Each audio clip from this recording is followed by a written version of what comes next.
또 너희는 여기저기서 전쟁이 일어난 소식과 전쟁이 일어나리라는 소문을 들을 것이다. 그러나 너희는 당황하지 않도록 주의하여라. 이런 일이 반드시 일어나야 한다. 그러나 아직 끝은 아니다.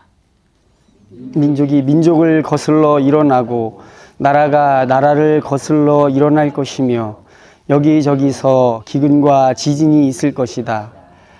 그러나 이런 모든 일은 진통의 시작이다. 그때 사람들이 너희를 환난에 넘겨줄 것이며 너희를 죽일 것이다. 또 너희는 내 이름 때문에 모든 민족에게 미움을 받을 것이다. 또 많은 사람이 걸려서 넘어질 것이요 서로 넘겨주고 서로 미워할 것이다. 또 거짓 예언자들이 많이 일어나서 많은 사람을 홀릴 것이다. 그리고 불법이 성하여 많은 사람의 사랑이 식을 것이다. 그러나 끝까지 견디는 사람은 구원을 얻을 것이다. 다 함께 이 하늘나라의 복음이 온 세상에 전파되어서 모든 민족에게 증언될 것이다. 그때야 끝이 올 것이다. 안녕하십니까? 네, 오늘 우리가 대림절 두 번째 주일 예배를 위해서 이 자리에 나왔습니다.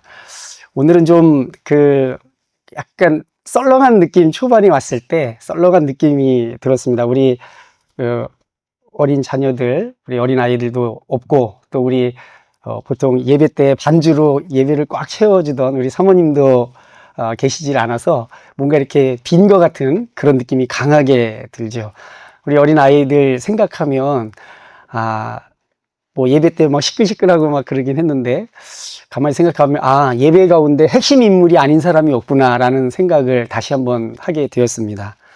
이렇게 이런 사람 저런 사람 또 이런 일 저런 일 하는 사람들이 예배 때 어떤 일을 맡아서 수행하는데 그게 빠지게 되면 뭔가 이렇게 약간 매끄럽지 않게 진행되죠. 예전에 그 토마스 G. 롱이라고 하는 그 미국의 예배학 학자가 예배 전쟁이라는 책에서 우리가 하나님께 드리는 예배를 이렇게 비유했습니다.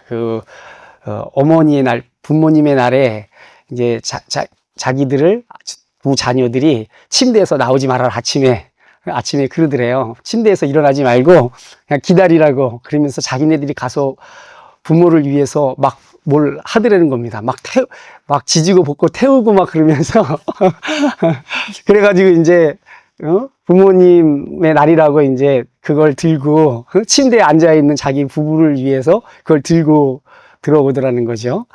뭐 팬케이크를 보는지 뭐 어쨌는지 아무튼 걔네들이 한 개 온통 타고 뭐 사실 뭐 엉망이죠, 부모님 보기에. 근데 그것이 너무 마음을 기쁘게 하고 행복에 찼던 그 일화를 소개하면서 우리의 예배라는 게 하나님 앞에 그런 것이다라고 이야기를 합니다. 우리의 마음이 불성실하고 우리의 기도가 불완전하고 그죠? 우리의 찬양이 어설프고 우리의 말씀 역시도 한없이 나약하고 연약하기 짝이 없는데 그것을 가지고 나아가는 예배를 하나님이 받으신다라는 그런 비유로 우리의 예배 그런 것을 설명하는 것을 보았습니다. 아무리 세련되고 아무리 준비가 잘 되었다 할지라도 그 안에는 우리 인간의 오점과 어리석음과 그 부족함들, 불성실들 이런 것들이 다 섞여 있기 때문에 하나님 받으시기에는 적합하지 않은 것이지만 하나님이 그걸 사랑으로 기쁨으로 그것을 받으신다라고 하는 것이죠. 저와 여러분의 오늘의 예배도 비록 많은 부족함이 있다 할지라도 그것을 기뻐하시는 하나님으로 인해 우리가 완전하고 또 완성된 예배를 드리게 될 줄로 믿습니다. 네, 오늘 우리가 마태복음 24장 6절과 14절의 말씀, 6절부터 14절까지의 말씀을 읽었습니다. 저는 이번 주일에 할 설교를 준비하기 위해서 사실은 요한계시록의 본문을 택해서 설교를 하려고 그렇게 마음을 먹고 이제 지난 주 안에 요한계시록 한번 쭉 읽어봤습니다. 사탄과 그리고 그의 하수인인 짐승의 이야기가 나오죠. 그리고 그 짐승이 부리는 그 하수인들인 거짓 예언자들이 준동하는 그런 음녀의 세계 안에 있는 교회가 아주 극심한 탄압을 받으면서 갈팡질팡하는 모습이 그 안에 나옵니다. 이 계시를 받아서 작성했던 사도 요한 역시 반모섬이라고 하는 곳에 갇혀서 어쩌면 처형 날짜를 기다리는 신세였을 수 있습니다. 그런데 어느 주일 아침에, 여기 성경에 아침이라는 말은 없어요. 근데 제가 생각했을 때 아침이 되게 어울릴 것 같아서 어느 주일날 아침에 하늘의 문이 열리고 이 세상이 아닌 다른 세상이 드러나는 것을 그가 보게 됩니다. 그 세계로부터 오는 목소리들이 있었죠. 보좌에 앉으신 하나님이 말씀하시고 죽었다가 다시 산 어린 양이신 예수 그리스도께서 거기서 말씀하시고 수많은 천군 천사들의 노래가 있고 그리고 제단 아래에서 자기들의 원한을 피 흘린 원한을 갚아달라고 탄원하는 그런 천상의 백성들의 목소리가 그 안에서 들리고 그리고 이 하늘의 계시를 받는 요한이 응답하는 그런 목소리들도 그 안에 다양하게 뒤엉켜서 하나님의 구원과 심판을 노래하는 웅장한 오페라가 요한계시록에서 쫙 펼쳐집니다.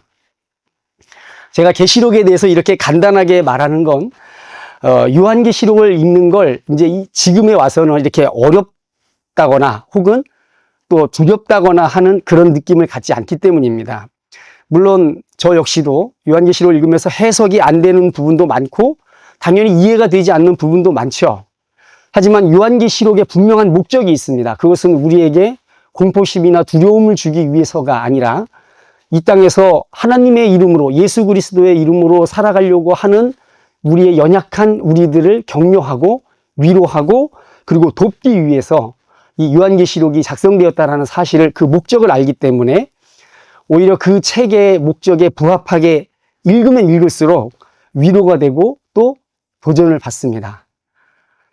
요한계시록은 이 세상의 모든 교회를 대표하는 7교회들에게 전하는 예수 그리스도의 격려와 그런 책망이 그 초반부를 구성하고 있습니다. 계시록 2장부터요. 그런데 이제 그게 쭉 넘어가면 14만 4천 명의 백성들의 노래를 지나게 되고 또 본격적으로 하나님을 등진 이 불신 세상을 향한 심판의 선언들이 이제 폭풍처럼 일어나기 시작합니다. 천사들이 일어나서 막 나팔을 불고 진노의 대접을 막 땅에다 쏟고 그러자 이 지상에서 어떤 우리 이 지상에 머무는 사람들을 굉장히 힘들게 만드는 다양한 어떤 변화들, 사건들이 막 일어나기 시작하죠. 이 15장부터는 마지막 재난의 이야기가 시작이 되는데 구원받지 못한 세상에 어떤 비극적인 일이 벌어질지에 대해서 이 15장에서 이제 막 그 이야기가 펼쳐집니다. 그런데 바로 그 15장이 시작되기 직전에 14만 4천 명이 막 노래 부른 후에 이제 그 세 번째 천사가 나타나서 7개의 이제 진노의 잔을 쏟기 시작하기 바로 전에 하나의 그 성경 구절이 제 마음에 딱 와닿았습니다. 혹시 이거 넘길 수가 있을까요? 네. 같이 한번 읽어보겠습니다. 시작. 하나님의 계명과 예수를 믿는 믿음을 지키는 성도들에게는 인내가 필요하다. 이 문장이 있는 거죠. 보통 우리가 예수님을 믿게 되면 다 구름, 이 고난당하기 전에 다 구름 위로 올라가서 말이죠. 저 구름 위에서 이제 그동안 예수 안 믿어서 이렇게 그랬던 사람들 혼나는 거 구름 위에서 구경하면서 그래 너네 한번 고생 좀 해봐라 이러는 걸 생각할 수 있는데 문제는 뭐냐면 거기에 있는 이 요한계시록 안에 우리의 성도들이 역시 그 진노의 잔이 쏟아져서 고통당하는 세상 한가운데 아직 머물러 있는 것입니다. 그래서 이 말씀이 나오는 거죠. 하나님의 계명과 그리고 예수를 믿는 믿음을 지키는 성도들에게는 뭐가 필요하다고요? 인내가 필요하다라고 말하고 있는 것입니다. 이 구절은 제 마음에 깊이 와닿았습니다. 그렇구나. 신앙의 길, 흔히 비유하는 이 순례자의 길에는 인내, 즉 견디는 것이 필요하다라는 사실을 다시 한번 생각하게 된 것입니다.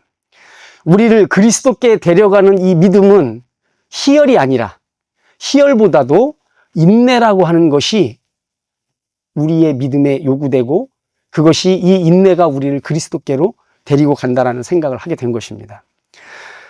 그리고 결국 그리스도인의 기다림이라고 하는 것은 우리가 지금 대림절을 지나고 있는데 이 기다림이 어떤 기다림입니까? 예수님의 다시 오심에 대한 기다림이죠. 그분이 오실 것을 기다리는 기다림인데 이 기다림에는 인내의 연속이라고 하는 그런 생각에까지 제 생각이 닿게 되었습니다. 여러분, 종말은 어둡고 고통스러운 개념입니다. 다른 성경의 증언과 함께 오늘 우리가 읽은 이 마태복음 24장에 나오는 이 본문의 말씀도 종말의 때에 모든 사람들이 굉장히 힘겨운 환경에 처할 것을 경고하고 있는 말씀입니다. 이 땅에 남아있는 이 마지막 때에 이 땅에 남아있는 사람들이 힘겹게 겪게 될 그 어려움이 어떤 것인지 오늘 예수님께서는 두 가지로 말씀을 하십니다. 하나는 인위적인 재난이 있고 또 하나는 환경적 재난, 자연적 재난이 이 땅에 있는 사람들을 굉장히 괴롭고 힘들게 만들 것이라는 말씀을 하고 계시는 것입니다. 인위적 재난이라는 것은 사람이 만들어낸 재난입니다. 그리고 환경적, 자연적 재난이라는 것은 우리가 이 문맥 안에서 의미상으로 읽어낼 수 있는 것은 바로 인간의 죄로 인해서 하나님께서 그들을 심판하시는 한 수단으로 자연의 어떤 큰 변화를 일으킨다는 것. 그 자연에 의해서 우리가 이 땅에 있는 일이 고통을 당한다라고 하는 것이 바로 환경적 재난, 자연적 재난인 것입니다. 이 인위적인 재난과 그리고 환경적, 자연적 재난이 함께 마구 뒤엉키면서 마지막 때에 고통의 날들이 도래할 것을 경고하고 있는 것이죠. 여기 7절 말씀에 나오죠. 민족이 민족을 거슬러 일어나고 나라가 나라를 거슬러 일어날 것이며 이것은 인위적 재앙입니다. 사람들이 의지를 갖고 벌리는 그런 재앙적인 일이죠. 두 번 반복하죠. 민족이 민족을, 나라가 나라를. 그 다음에 나옵니다. 여기저기서 기근과 지진이 있을 것이다. 이것은 어떤 것입니까? 자연적인 것이죠. 사람이 어떻게 하는 것이 아니라 저절로 일어나는 일인 것입니다. 이 두 가지가 함께 뒤엉켜서 마지막 때를 살아가는 사람들을 고통스럽게 만들 것이라는 그 말씀이 있는 것입니다. 그런데 이제 한번 전쟁에 대해서 한번 생각해 보십시오. 전쟁은 사람들이 합의와 도발에 의해서 사람들이 스스로 선택하고 만들어내는 고통입니다. 누군가는 반드시 고통을 받아야죠. 그것이 전쟁의 목적입니다. 성경은 종말적 현상으로 곳곳에서 전쟁이 벌어질 것을 여러 곳에서 언급하고 있습니다. 그런데 이 전쟁과 같은 인위적인 재난은 이제 여기 5절에 한번 보시겠어요? 5절 한번 읽어보겠습니다. 많은 사람이 내 이름으로 와서 말하기를 내가 그리스도이다 하면서 많은 사람을 속일 것이다. 이렇게 하고 이제 끊어지죠. 그 다음에 6절에 또 너희는 여기저기서 전쟁이 일어난 소식과 전쟁이 일어나리라는 소문을 들을 것이다. 이 5절과 6절은 어떻게 보면 두 개의 다른 이야기처럼 보이기도 합니다. 그러나 저는 이 본문을 읽으면서 이 둘은 사실 연결되어 있다라는 생각을 하게 된 것입니다.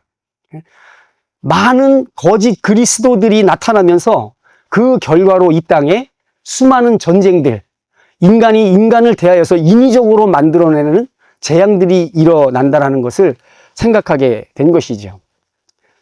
이 전쟁과 같은 인위적인 재난은 그리스도를 자청하는 많은 사람들의 등장과 맞물려 있는 것입니다. 5절에 나오듯이 마지막 때에는 많은 거짓 그리스도가 일어나 사람들을 속이게 되고 이 속임의 결과로 인해서 사방에 전쟁과 난리가 일어난다는 것입니다. 이 가짜 그리스도들이 만드는 세상은 샬롬 없음, 즉 엔샬롬의 세계입니다. 그들은 구원을 약속하는 자들이죠. 그리스도라는 게 뭐겠어요? 왕이면서 동시에 사람들에게 구원을 베풀, 해방을 가져다줄 구원자를 의미하는 말입니다. 이 가짜 그리스도들이 약속하는 것이 바로 구원인 것이죠. 나라마다, 사람마다, 공동체마다 각각 필요한 구원이 있습니다. 그것들을 해주겠다고 약속하는 이들이 바로 이 가짜 그리스도들인 것입니다. 그리고 자기를 따르는 이들을 동원해서 다른 이들을 파괴하는 전쟁을 일으키는 자들이 바로 그들입니다. 상대방의 피로 이 세상의 죄와 오점을 씻자고 사람들을 설득하는 이들이 바로 마지막 때에 나타나는 가짜 그리스도인 것입니다. 그런 의미에서 과거뿐만 아니라 오늘날까지 하나님의 뜻을 받아들이지 않은 가치관과 철학으로 국가의 신념과 방향을 결정하고 민족과 국민에게 길을 제시하여서 그들을 이끄는 모든 국가 지도자들은 엄밀한 의미에서 모두 다 가짜 그리스도들이라고 할 수 있는 것입니다. 자기 민족에게, 우리 공동체에게 미래를 약속하는 자들이죠. 오늘날도 이런 지도자들, 그리고 이런 지도자들을 원하는 국민들에 의해서 이 땅에 대립과 분열, 전쟁과 그리고 그로 인한 비극의 역사가 이어지고 있는 것입니다. 교만한 자들, 그 교만 때문에 나중에 정신이 돈 자들, 그런 자들을 영웅으로 떠받들어 자기들의 공포와 열광을 전쟁의 힘으로 치환하는 그 어리석은 군중들이 만들어내는 세상이 바로 예수님께서 말씀하신 마지막 때에 난리와 난리, 전쟁과 전쟁이 뒤를 잇는 그런 세계인 것입니다. 여러분 그렇지 않습니까?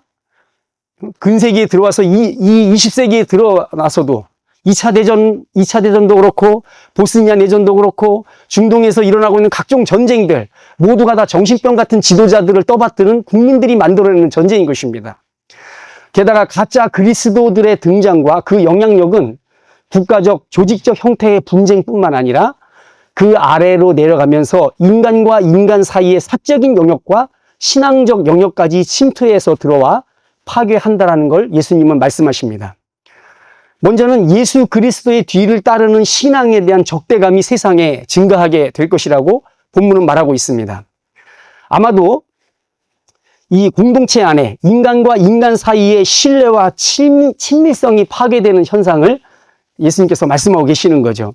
아마도 교회 공동체 안에서조차 서로 넘겨주고 미워할 것이며 10절에 나오는 말입니다.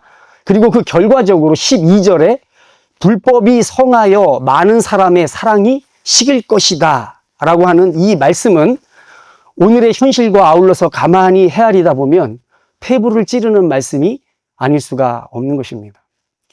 우리의 지금처럼 교회 안에 사랑이 식은 시대가 없었습니다. 아무리 밖에서는 싸움이 일어나도 교회 안에는 최소한의 합의와 그리고 동의가 있었기 때문에 지금처럼 교회가 이렇게 사랑이 식은 때가 없었어요. 그러나 지금은 교회가 분열이 돼 있습니다. 교회가 나뉘어서 서로를 적대시하고 서로를 어리석은 자라고 조롱하는 시대로 변한 것입니다. 왜 그렇습니까? 교회 안에 가짜 그리스도들이 나타난 것이죠. 그들에 의해서 예수 그리스도의 교훈과 가르침이 아니라 다른 것들을 그들이 퍼뜨림으로 인해서 사람들 사이에 미움과 증오가 증가하고 그것을 마치 그리스도의 법이라고 착각하는 이들이 교회 안에 득식을 된 것입니다.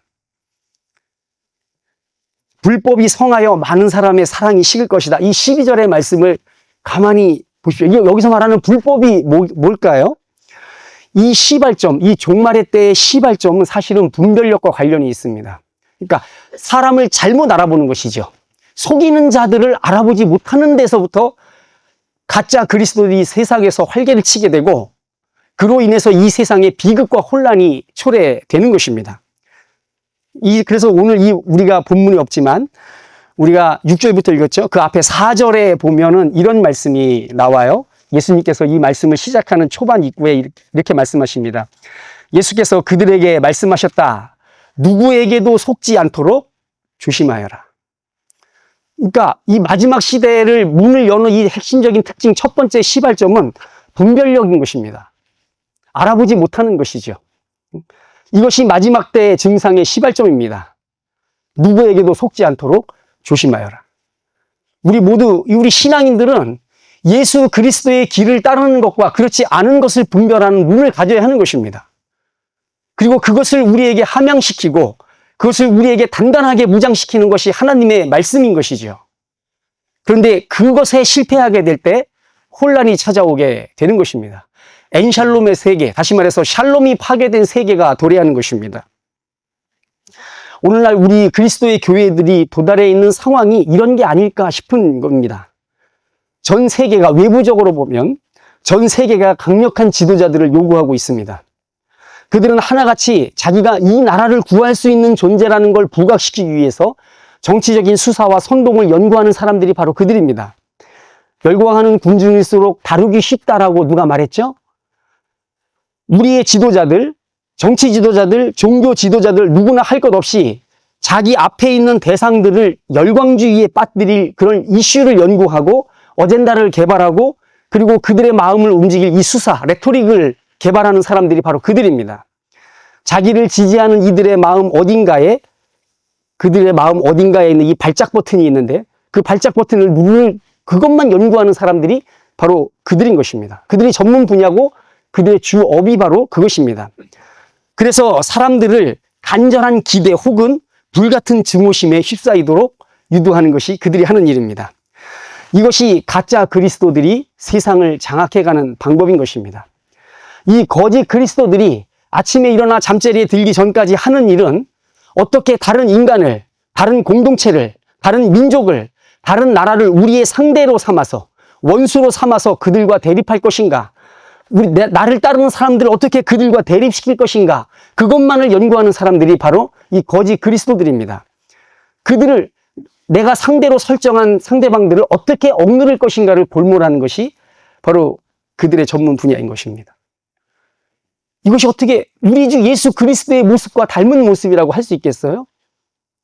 이 두 가지, 인위적인 재앙과 그리고 자연적 재앙이 초래하는 이 살풍경은 질서의 붕괴, 평화의 파괴, 우리가 흔히 말하는 혼돈과 절망의 상태로 우리를 이끕니다. 이것이 마지막 때의 풍경이고, 논리적으로는 우리의 그리스도이신 예수께서 이 혼돈과 어둠 속에서 새로운 창조를 하기 위해 다시 오셔야만 하는 것입니다. 이 가짜 그리스도를 따르지 않는 이들, 참 그리스도를 따르는 사람들은 영화 이 미션에 나오는 마지막 장면처럼 총포를 정면으로 바라보면서 십자가를 들고 행진하는 사람들입니다. 그들은 예수 그리스도의 이 섬김의 도리, 무릎 꿇고 앉아서 다른 사람들의 발을 씻기지 않으셨습니까? 그리고 다른 이들을 위해서 십자가에서 자신의 피를 흘리지 않으셨습니까? 바로 그런 평화의 길, 섬김의 길을 위해서 그리스도를 정면으로 유심히 바라보는 사람들이 진짜 그리스도인 것입니다. 그래서 예수 그리스도의 섬김의 도리를 자기의 세계관, 가치관, 세상을 바라보는 이 머릿속에 장착하고 그것을 자기의 삶의 방식으로 받아들인 이들이 바로 진짜 그리스도인인 것입니다. 그리고 이를 악물고 평화를 위해, 생명과 삶을 위해 사람들을 초청하고 설득하며 그 길을 계속 나아가는 사람들이 바로 그리스도인인 것입니다. 십자가에서 자기의 생명을 들여서 우리를 구원하신 예수 그리스도께서 그 길 끝에서 우리에게로 오고 계시기 때문에 우리 역시 그 길을 계속 나가는 것입니다. 하지만 이 혼란의 시기와 이 과정에서 어떤 문제가 발생하는 것입니다. 이것은 요한계시록에도 나타나는 문제인데, 마지막 때 이런 엉망진창으로 붕괴된, 질서가 붕괴된, 샬롬이 붕괴된 이 상황 안에서 마지막 때에 어떤 사람들이 길에서 벗어나게 되는 것입니다. 이 혼란기 때 예수님으로부터, 교회로부터 등을 돌리고 떠나는 사람들이 있는 것이죠. 물론 요한계시록에서는 그런 사람들이 직접적인 박해와 탄압 때문에 그 원인으로 제시되고 있지만, 사람들이 로마의 황제가 엄청나게 사람들을 잡아다 죽이고 박해를 하는 거죠. 그러니까 사람들이 무서워서 교회를 떠나는 것입니다. 이런 이유도 있지만 그 외에도 신앙을, 마지막 때에 이 신앙의 길을 떠나서 그리스도로부터, 교회로부터 등을 돌리는 사람들이 얼마든지 존재하는 것입니다. 이유는 여러 가지가 있을 겁니다. 혼란스러운 세상의 상황, 그리고 비극이 일상이 되어버린 이 종말론적 현상들이 벌어지고 있는 세계를 날마다 접하면서 이 사랑의 하나님의 실제하심이라고 하는 모순에 직면하게 되고, 여기에서 회의감에 빠지는 일이 벌어지는 것입니다. 아니 뭐 이거 하나님이 교회에서는 맨날 하나님이 세상을 통치하시고 다스린다고 하고 그 하나님이 사랑의 하나님이라고 말을 하는데, 세상 돌아가는 거는 엉망진창이거든요. 날마다 미디어를 통해서 전쟁터에서 벌어지는 그 참상들이 짧은 컷으로 지나가지만, 그런 것들을 보면서 자기 스스로 생각하고 상식이 있다고 생각하는 사람들이 교회를 떠나는 것입니다.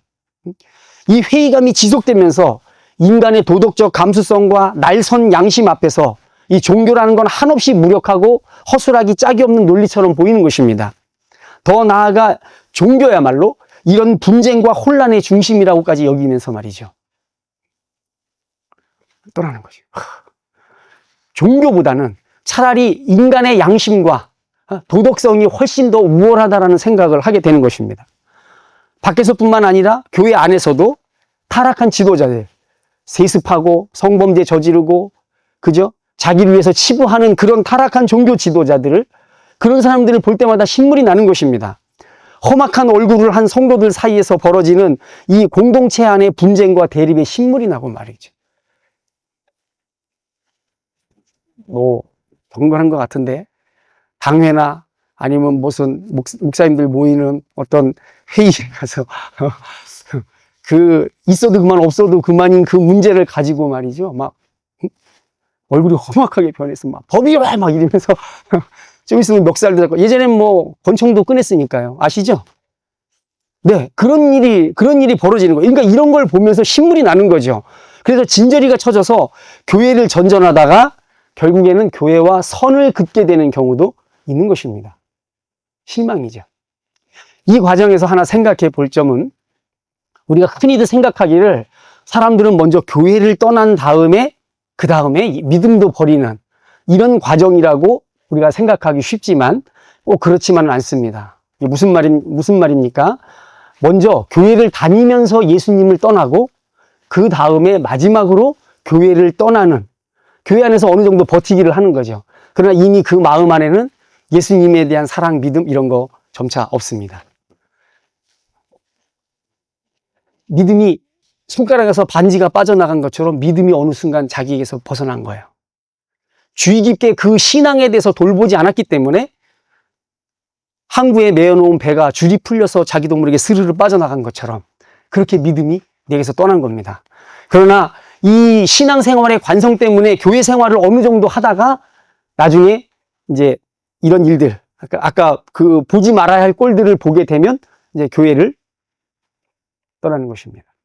교회를 떠나면서 그들은 신앙을 버리고 그리고 신앙인으로서의 소망도 같이 버리게 되는 것입니다. 그리고 점차 자기가 내린 이 판단과 결정, 교회를 떠나고 예수를 믿지 않기로 한 그 판단과 결정을 합리화하는 과정에 들어가게 됩니다. 어떤 경우에는 더 나아가서 신앙을 비판하고 조롱하는 사람이 되기도 하는 것입니다. 내가 다 해봤다는 거지. 다 해보고 뭐 기도도 해보고 저 그런 사람 봤거든요. 뭐 기도원 가서 막 기도도 막 금식기도 막 엄청 하고 말이죠. 그러면서 어느 순간에 교회를 비난하고 예수님을 모독하는 그런 사람으로 변해 있는 것입니다. 자기가 똑똑하다고 생각하는 사람일수록 말이죠. 종교라는 건 자기를 위로하기 위해서 인간들이 세운 엉성한 체계라고 비난하면서 그들은 교회를 향해서 조소하는 것입니다. 마지막 때에 우리가 겪게 되는 이 혼란과 두려움의 와중에 이처럼 등을 돌리고 떠나는 이들에 대해서 우리가 상식적으로 논리적으로 전혀 이해할 수 없는 건 아닙니다. 가만히 들어보면 그럴 수 있겠다는 생각이 드는 거죠. 하지만 예수님은 오늘 말씀하시고 있습니다. 마지막 때에 이런 재난들, 이런 혼란들, 이런 카오스의 상황이 도래할 것이라는 것을 미리 경고하셨습니다. 그리고 하신 말씀이 있죠. 6절에 뭐라고 말씀하십니까? 그러나 당황하지 않도록 주의하여라. 당황하지 않도록 주의하여라. 그리스도인이 된다라는 것, 신앙생활을 한다는 것, 예수님을 기다리는 믿음을 갖고 산다라고 하는 것은 단순히 교회 열심히 다니고 종교적인 여러 형식들을 고수하는 그런 정도가 아니라 지혜가 필요한 것입니다. 분별력과 지혜가 필요한 것이죠. 오늘 예수님이 말씀하고 계시는 것입니다. 당황하지 않도록 주의하여라. 두려워하지 않도록 주의하여라. 놀라지 않도록 주의하여라. 성경이 각각 다른 번역들이에요. 이런 얘기를 하시는 겁니다. 왜 이 말씀을 하셨겠습니까? 당연히 우리를 둘러싼 마지막 때의 상황은 우리를 당황케 할 것이 분명하기 때문에 그런 것입니다. 제가 아까 말씀의 초반에 말씀을 드렸던 것처럼 우리 신앙인들이 이런 세계를 피하게 되고 저 들려 올라가서 구름 위에서 이 땅에서 사람들이 혼란스러워하고 당황하는 것을 구경하는 사람들이 되지 않을 것이기 때문에 그런 것입니다. 우리가 그들과 함께 있으면서 그들이 겪는 것을 같이 겪으면서 우리가 대체 어떻게 해야 할 것인가를 고민해야 하는 때가 오기 때문에 그런 것입니다. 우리를 둘러싼 마지막 때의 상황이 우리를 당황케 할 것이 분명하기 때문에 믿음의 사람들 안에서도 혼란스러운 감정이 요동치게 될 게 뻔하기 때문에 주님께서 말씀하신 것입니다. 당황하지 않도록 주의하여라. 이것은 생존을 위해 반응하는 본능적인 두려움에서 오는 불안이기도 할 것입니다. 전쟁의 소식과 소문은 생존과 그리고 미래에 대한 불안, 두려움과 당혹감을 일으킵니다. 나와 내 가족, 우리 공동체, 더 나아가서 우리 인류가 생존의 끝자락에 위태롭게 서 있다는 생각은 우리 안에 두려움과 무기력을 불러일으키고 그것에 사로잡히게 만듭니다. 그래서 이 당황스러움은 제 생각에 마태복음 6장 25절에 너희 목숨을 위하여 무엇을 먹을까, 무엇을 마실까 두려워하지 말라라고 했던 그 무엇을 먹을까, 무엇을 마실까에 대한 두려움과 같이 있다고 생각이 되는 것입니다. 왜냐하면 이것이 생존에 대한 문제이기 때문에 그런 것이죠. 거기서부터 일어나는 두려움이기 때문에 그런 것입니다. 두려움은 우리를 손쉽게 가짜 그리스도들의 미혹과 선동에 휘말리게 만들기 때문에 그런 것입니다. 예수님께서 두려워하지 말라 그러셨죠. 당황하지 말라. 왜 그럴까요? 거기에 사로잡히면 바로 그 뒤에 나타나는 가짜 그리스도들, 많은 그리스도들의 선동에 우리가 쉽게 휩쓸리게 되기 때문에 그런 악순환에 빠지기 때문에 그런 것이고 또 무기력에 빠지게 되는데 무기력은 우리가 가야 할 남은 길을 계속 갈 자신감을 우리에게서 뺏어내기 때문에 그런 것입니다. 내가 계속 살아갈 수 있을까? 내가 계속 앞으로 나아갈 수 있을까? 우리 믿음에서는 내가 예수님의 손을 놓지 않고 이 믿음의 순례길을 끝까지 갈 수 있을까라고 하는 그 두려움, 그 무기력함, 이 같은 염려와 불안이 바로 당황하는 마음 안에 도사리게 되는 것입니다. 하지만 오늘 예수님께서 말씀하신 것처럼 믿음의 사람들은 두려워하지 말아야 합니다.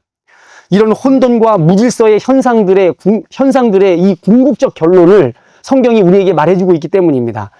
이 혼란이 인류가 종말로 치닫는 것이고 결국에는 지상에서 멸종하게 될 것이라는 것을 예고하는 것이 아니라 새로운 세계가 도래할 것을 알리는 일종의 해산의 고통이라고 우리에게 말하고 있는 것입니다.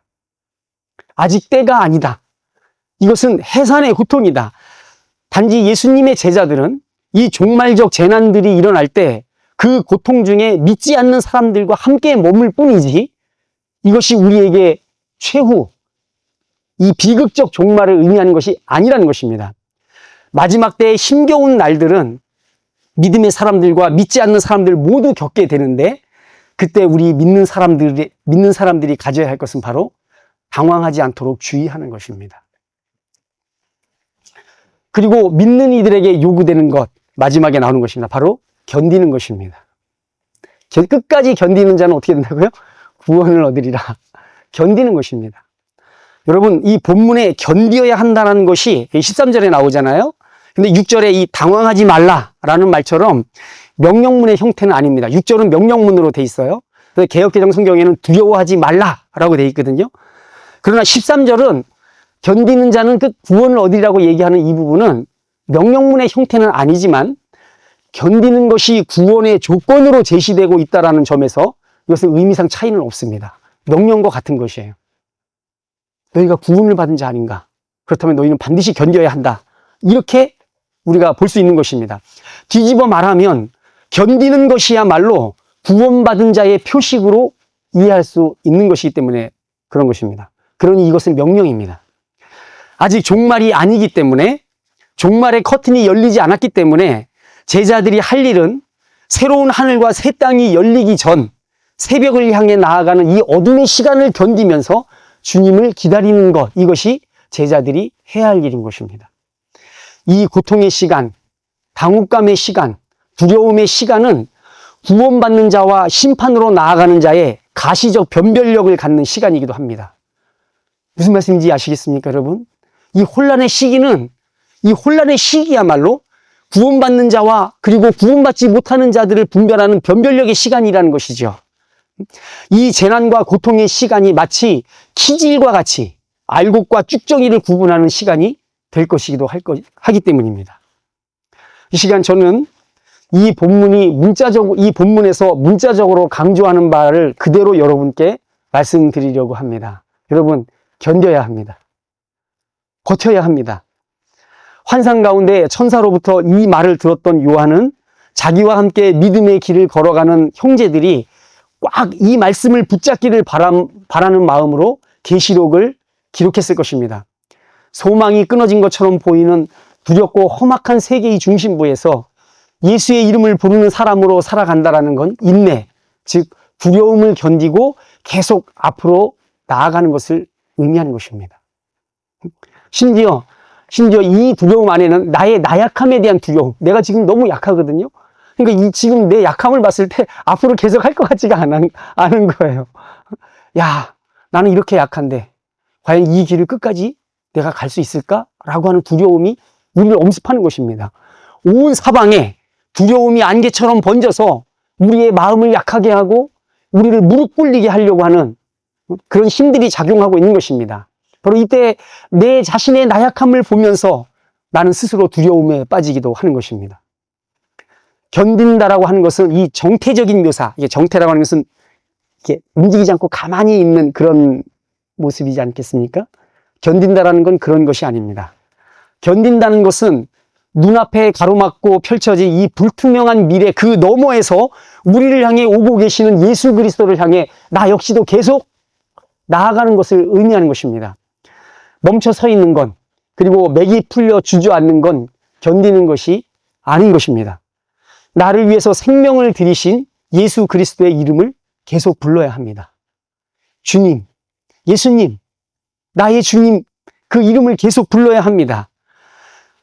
믿는 사람들과 믿지 않는 사람들 앞에서 예수님의 그 엄청난 사랑과 놀라운 정의를 인정할 수 있어야 됩니다.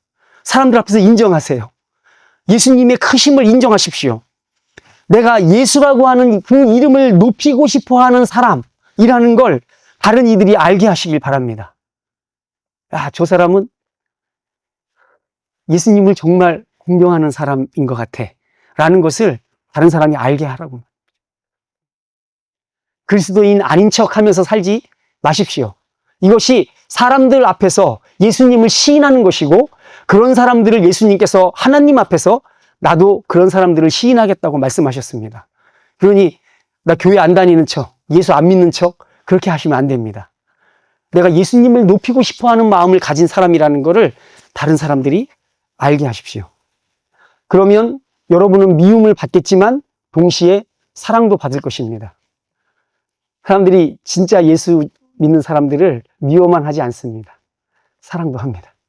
그리고 무엇보다 그런 것을 통해서 견디고 인내하는 힘을 얻게 된다는 것입니다. 계속 견뎌야 돼요. 나약한 이 믿음, 나약한 이 신앙을 가지고 끝까지 주님이 오고 계시는 그 길을 향해서 나도 같이 나아가야 하는 것입니다. 이 당황스러운 혼돈의 때를 살아가는 그리스도 신앙 동지들, 여러분, 신앙의 동지들입니다. 그런 성도 여러분들께 저 개인적으로 다시 한번 감사와 그리고 또 위로의 말씀을 드립니다. 감사의 말씀을 먼저 드려야겠네요. 만약에 우리가 함께 가지 않았더라면 이 신앙의 길 계속 못 갔을 것입니다. 하나님께서 어떻게 해서 여기에 제가 여기에 서게 됐는지 모르지만 아무튼 여러분들과 함께 이 시간, 2025년 12월 이 시간을 함께 걸어가고 있습니다. 그리고 앞으로의 시간들도 믿음의 성도들과 함께 이 길을 걸어가게 될 것을 생각하면서 나약하고 두려워지려고 하는 내 마음을 다시 다잡게 됩니다. 그런 의미에서 신앙의 동지들인 성도님들께 감사를 드리고 또 저와 같은 연약함을 갖고 있을 것이라고 헤아리면서 여러분들께 위로와 격려의 말씀을 드립니다. 동행하면서 부축하시는 그분의 도우시는 손길과 능력이 저와 여러분의 삶 도처에서 드러나는 복된 인생길 되시기를 주님의 이름으로 축원드립니다.